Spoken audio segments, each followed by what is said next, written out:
Hello, I'm Giles, and today I want to explain chemical staining, what it is, how to repair it, and how to prevent it. Chemical staining, or etching, is when irregular shaped discoloration appears in the paint film. This can make the paint finish look extremely poor, and it's definitely not what you want when you're looking for a top quality, world-class finish. A chemical stain occurs when the paint comes into contact with harmful environmental contaminants for a long period of time. These are usually things such as tree sap, road tar, acid rain, bird dropping, and other forms of contaminants. To repair these stains, you can wash them with hot water and soap, rinse, and then let the surface dry, or you can clean down the surface with an appropriate surface cleaner. If refinishing is necessary, sand down to remove the damaged area, then refinish.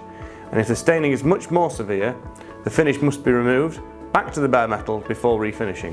To prevent the chemical staining or etching from happening, you'll need to remove any harmful water-soluble contaminants by regularly washing the surface with clear water and detergent. Thanks for watching, and if you have any more questions, please don't hesitate to contact our support team.